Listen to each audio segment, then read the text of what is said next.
m'appelle Nicolas Roble, je suis le gérant de Mazra et des autres propriétés du groupe JCP Malthus. En 3 mots, garagiste, parcellaire, harmonie. Garagiste parce qu'on est issu du mouvement des vins de garage dans les années 90. Jonathan Malthus était un des précurseurs de ce mouvement-là.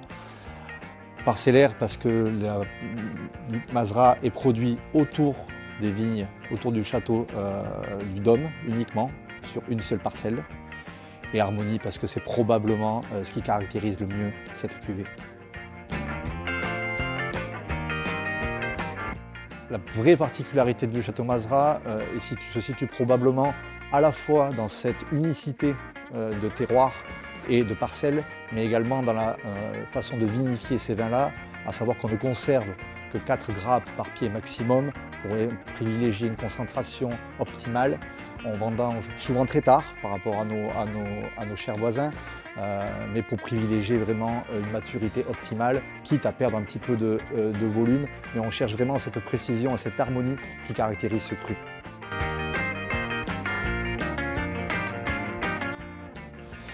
Alors Monsieur Malthus a décidé dans les années 90 de s'installer à Saint-Émilion parce qu'il considère, à juste titre, que c'est la Formule 1 du vin en France et quel meilleur endroit pour produire du vin que Saint-Émilion en France. Il a donc commencé avec très peu de superficie et il a développé au fur et à mesure des années une des plus grandes propriétés en termes de superficie de l'appellation. En gardant toujours cette philosophie de garagiste, de vin parcellaire et de vin atypique pour l'appellation.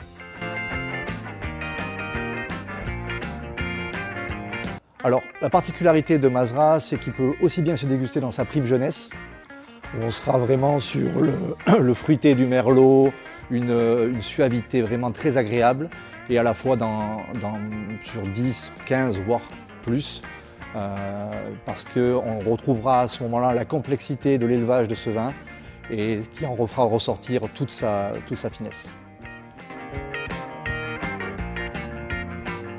Je vous conseille de le boire pour de belles occasions, pour des repas un petit peu exceptionnels, mais avec un repas de terroir. Moi je le verrais bien sur un poulet rôti avec des frites à la graisse de canard par exemple.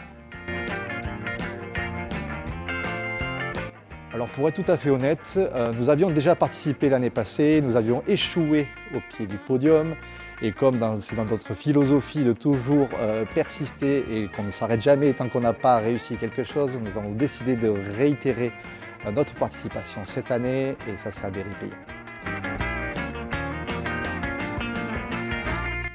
À la fois une grande fierté au vu des lauréats de cette année et surtout une certaine reconnaissance de notre travail et du travail de nos équipes parce qu'on a toujours été un petit peu sous les radars et c'est une vraie reconnaissance dans le microcosme bordelais et saint-émilionnais. Alors maintenant que notre nouveau chai OVNI s'est posé au milieu de Saint-Émilion, il serait quand même dommage de ne pas venir le visiter et venir découvrir cet environnement absolument exceptionnel et pour venir découvrir ces vins qui sont encore confidentiels mais qui ne devraient pas le rester très longtemps.